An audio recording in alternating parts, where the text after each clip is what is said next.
Welcome to the HCI family of podcasts. We're your source for personal, professional, and organizational growth and development. We share our own original research, explore industry trends, and interview executives and thought leaders from across the globe. Join us for practitioner-oriented content around all things leadership, HR, talent management, organizational development, and change management. Maximize your personal and organizational potential with the HCI family of podcasts.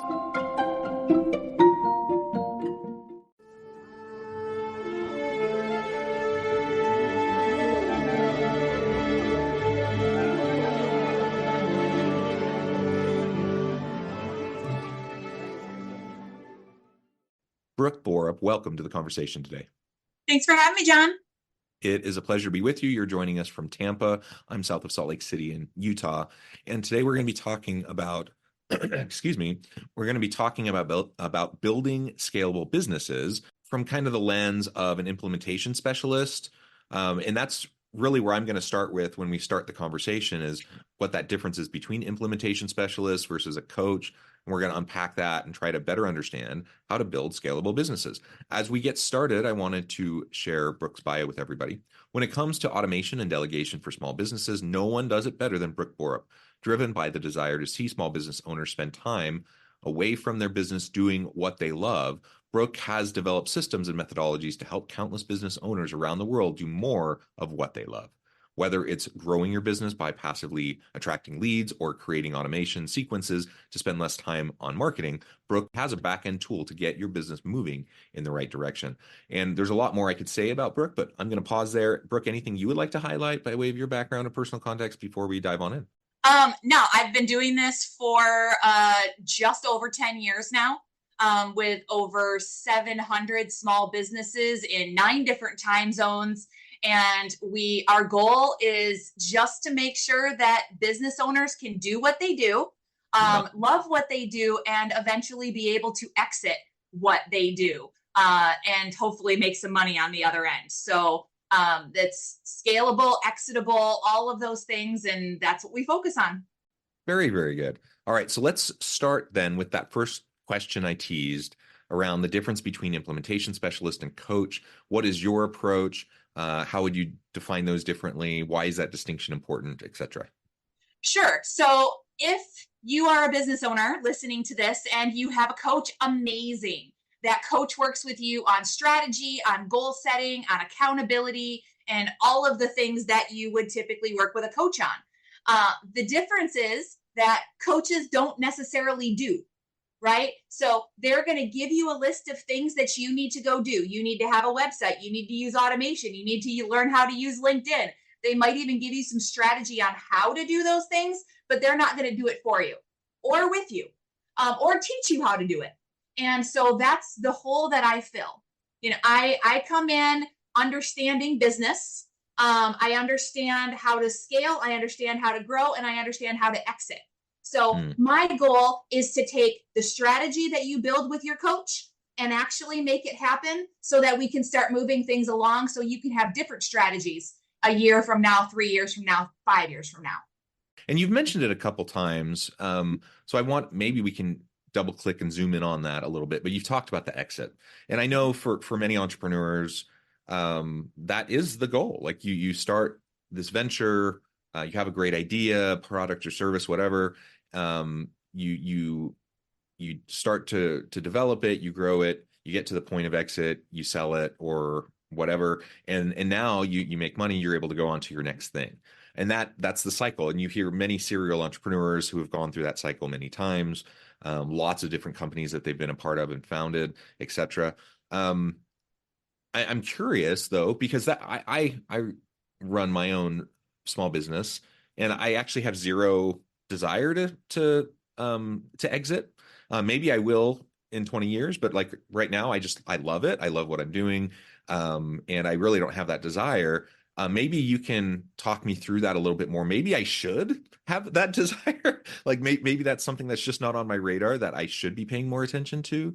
And maybe there's others who are watching or listening who feel the same way. Sure. So scaling a business and exiting a business are the exact same process. So if you actually work to install systems and processes to scale your business, then your business is more valuable Yeah. when you decide you want to get out. So now I'm the same way, right? I don't think that I am ever going to exit my business.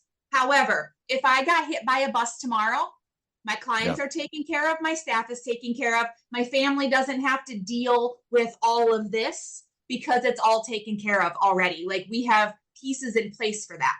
Mm. Now, if I get to the point where I want to retire or I want to step back, I want to essentially clone myself and be able to step back and not do as many hours in the business, that is also an exit strategy.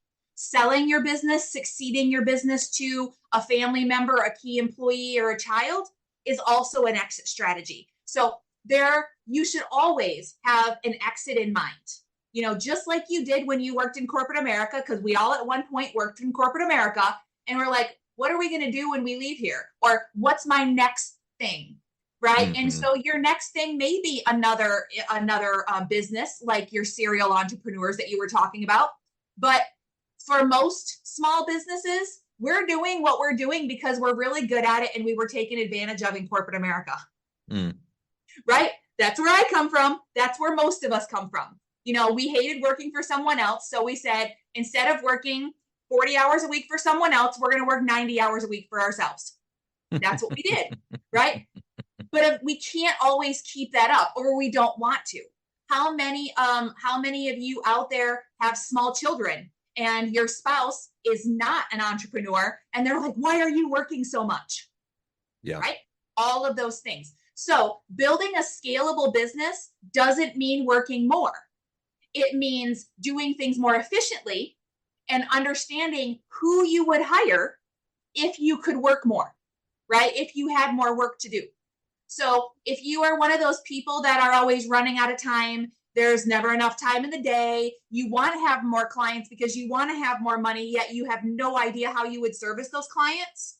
This scaling process is all about knowing what you need to do as your superpower and then understanding what other jobs you could hire.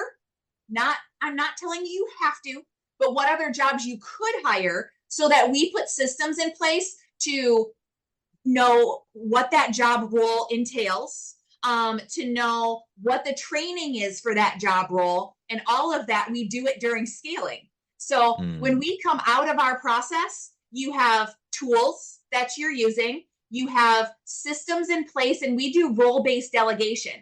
So during our blueprinting, we're like, all right, so when we hire an assistant, this is what their job is. And when we hire a salesperson, this is what their job is. And when we Hmm. hire a marketing person, this is what their job is.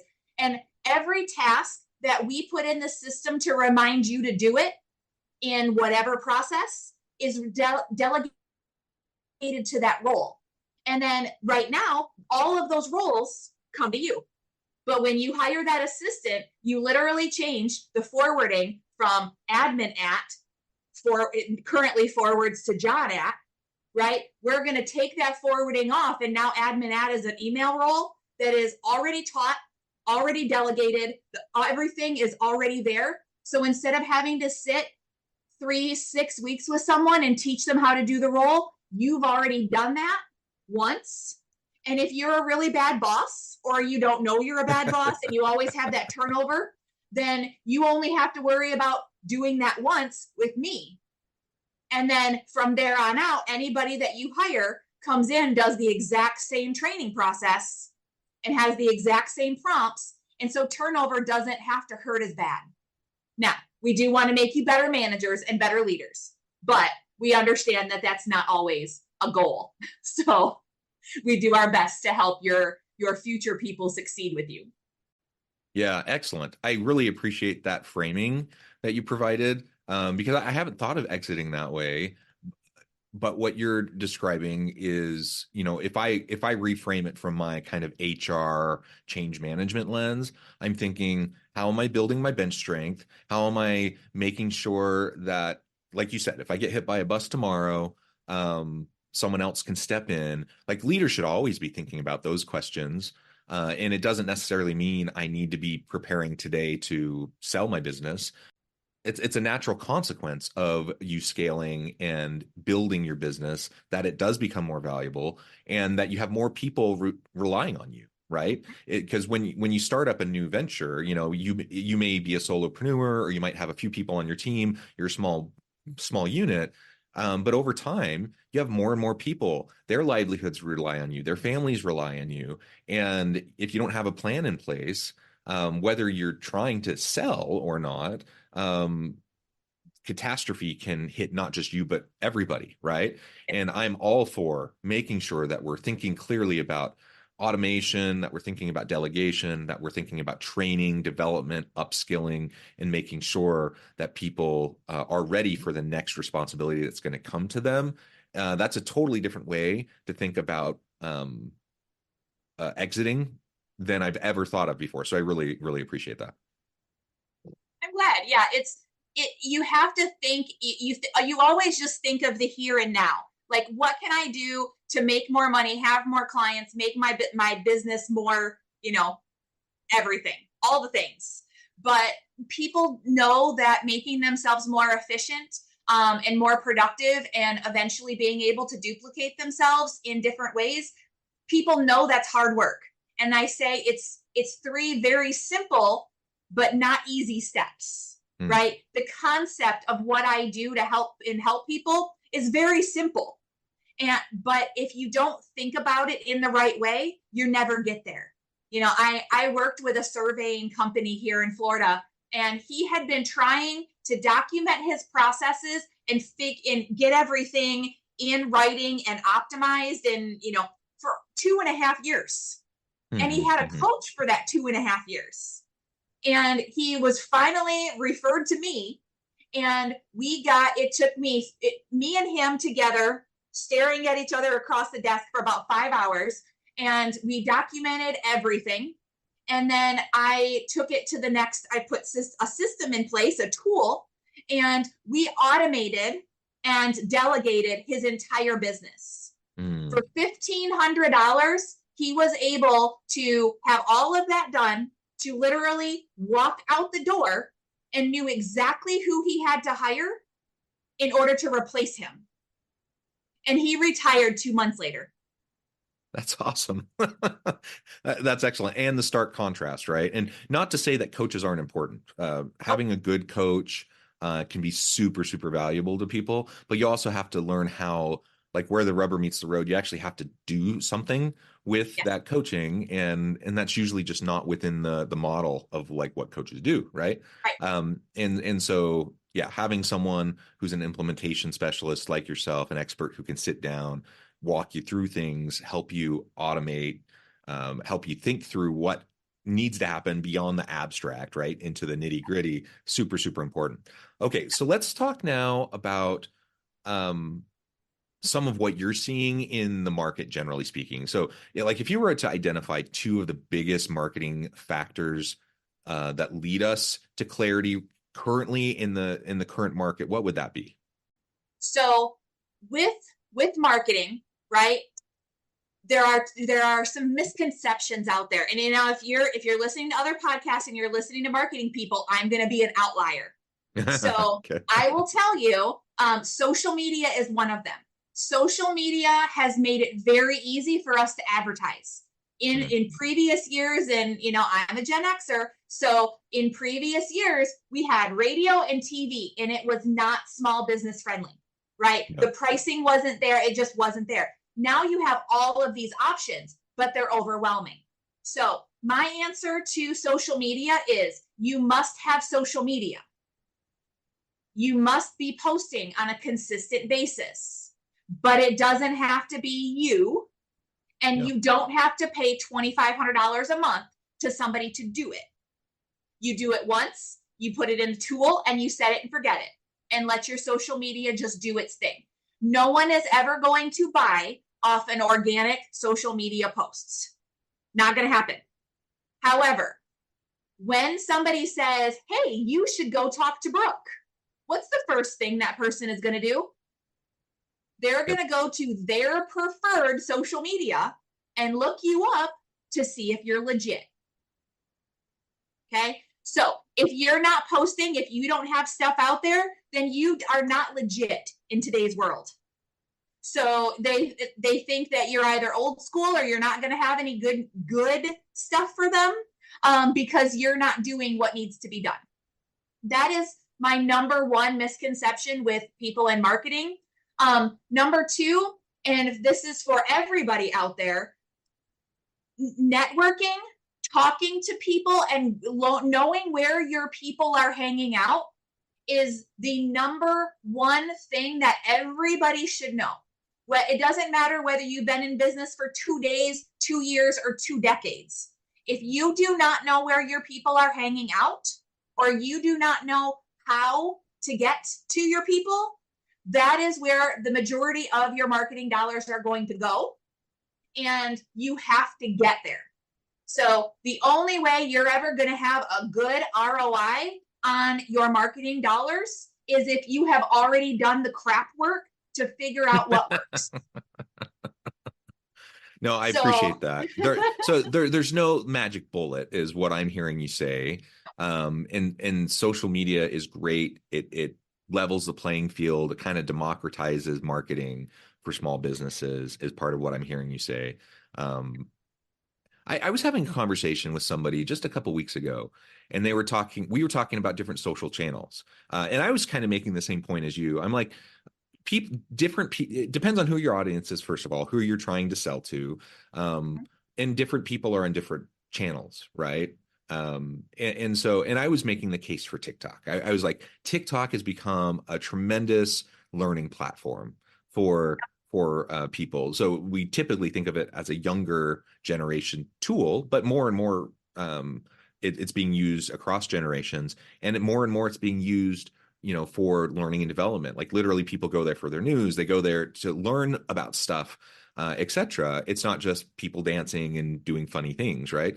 And the response was, well, no, we're not going to do TikTok because that would require us to hire someone full time in order to do it effectively. And I'm just thinking, no. Like I'm not the greatest social media person, but I'm on all the main channels and I post consistently and I post, I think, compelling content. And I cross post like different nuggets and material on all the different channels. I have good engagement, and I spend, I don't know, maybe half an hour at the most a day, like probably more like 10 minutes a day doing it. And so I honestly, I couldn't even wrap my head around where they were coming from. They literally thought they would have to hire a full-time person to do that. And so just having a little bit more understanding around these tools, how they can be more automated, and then leveraged. And you don't have to throw a huge budget at like boosting every post or anything like that, but just being consistent to show your legitimacy, show where people are at. Super, super important. Yeah. Consistency is key when it comes to marketing. Because like in every relationship, because marketing is always referred to as a relationship, right? So no one is going to marry you when they first meet you, right? Or when they first see you across the room at the grocery store, i.e. TikTok. It's not like they're going to sit there and buy from you. But if they keep seeing you consistently, which is what these algorithms do, the longer you watch something, the more consistently it happens. I had a meeting with a functional medicine doctor 2 days ago, and now all I see is functional medicine ads, right?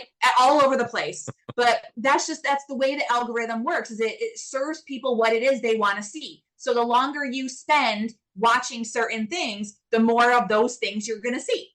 That's the way it works.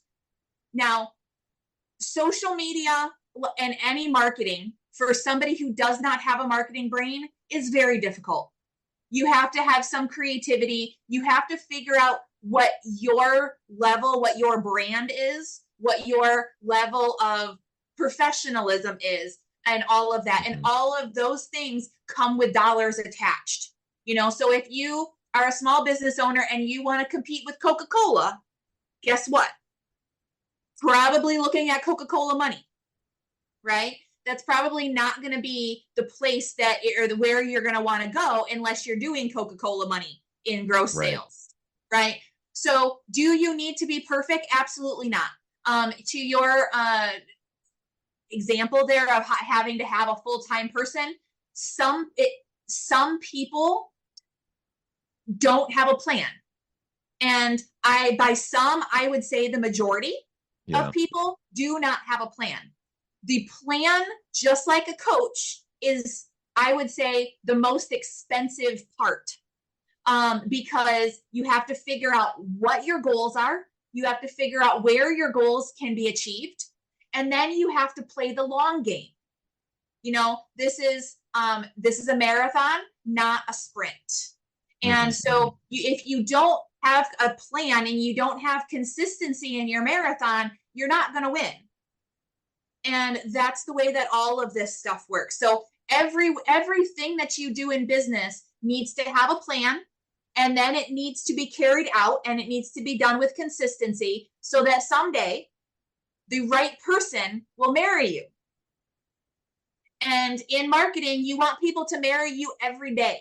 You want your phone to ring. You want people to get out their credit cards. You want all of that stuff to happen over and over and over again. We know how hard dating and marriage is, right? Marketing is no different. It takes a long time to find the right people to pay you the right money to do what it is that you do, and to stay around forever and tell all their friends. And that's why the staying around forever and telling all their friends is my specialty, right? That's the operations piece of your business, and making sure that you not only do what you do, but you make everybody that you do it for feel loved, right? And cared for enough that they will go and shout your name from the rooftops. That is where I love to live, because we can do marketing. We can throw dollars at it. We can, figure out how to get that consistency happening. But if you don't have enough time to answer your phone, if you don't have enough time to return an email, if you don't have enough time to put a proposal together or do the work, then you will never have shouting from the rooftops. I want every single one of those marriages to move into, I want you, I want you, I want you, I want you. So that you can get to a point in your business where you don't have to spend marketing dollars, because everybody's doing that for you for free. That's the ultimate goal behind every business, and being able to do it at a consistency that makes your business grow. Yeah, I love it. Well, Brooke, this has just been a really eye-opening conversation for me. I know at the time I need to let you go here in just a minute, but before we wrap up, I wanted to give you a chance to share with the audience how they can connect with you, find out more about your work, your team, and then give us the final word on the topic for today. Sure. So you can find me everywhere. If you search for Brook Borup, if you search for My Clone Solution, which is my company name, you will find everything everywhere. The top two things are going to be my LinkedIn and my business website. So check me out. Feel free to get a hold of me. I have a free 22-minute Ask Anything call where you literally get on with me and say, Brooke, I'm having an issue, and I will likely solve that issue on that call for you. In most cases, I can do that. So then we can see how we can work together to solve other problems and streamline your business. So final word for the day, John, always make sure that you have a plan, that you are consistent in your implementation, and you find the right partners to help you, and they all work together.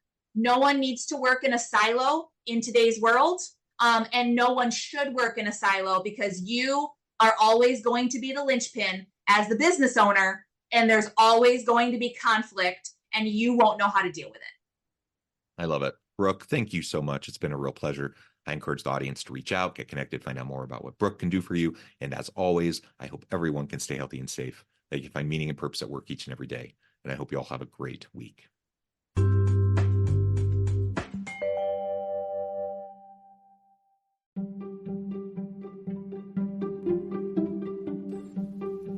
Thanks for joining us for this episode of the podcast. We hope you stay healthy and safe, and please join us again soon.